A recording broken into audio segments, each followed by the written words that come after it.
এবং বোঁদে। তো এবারও আমি দেখলাম যে এবারও বোঁদে। আরে কি কাণ্ড, বোঁদেটা চেঞ্জ হয়নি।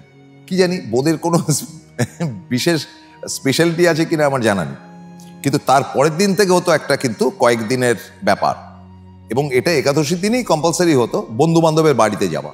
সব দল বেঁধে একটা জায়গায় অ্যাসোসিয়েট করতাম, বা আপনারাও করতেন। বন্ধুদের বাড়িতে গিয়ে একেবারে সাষ্টাঙ্গে সবাইকে প্রণাম। ব্রাহ্মণ, উঁচু বংশ, উঁচু বংশ তো কোনোদিনই বাঙালির ছিল না, এখানেও নেই।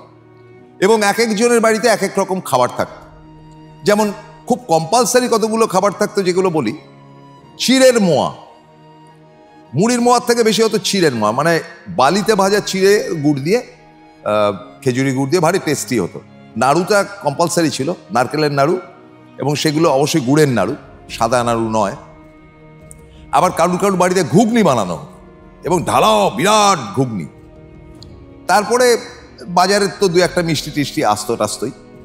একেবারে ধরুন আমার বাড়িতে সবাই এলো তো সবাই, আবার কারুর বাড়িতে গেলাম। ওটা ছিল আমাদের একটা লোভের ব্যাপার। মানে একাদশীর দিন সকালবেলা, একাদশীর দিন বিকেলবেলা, দ্বাদশীর দিন, মানে দ্বাদশীর জায়গায় ত্রয়োদশী হয়ে গেলে ভীষণ অন্যায়, মানে ভীষণ লেট হয়ে গেছে, আর যাওয়া যাবে না, মুখ দেখানো যাবে না, গোছের ব্যাপার ছিল।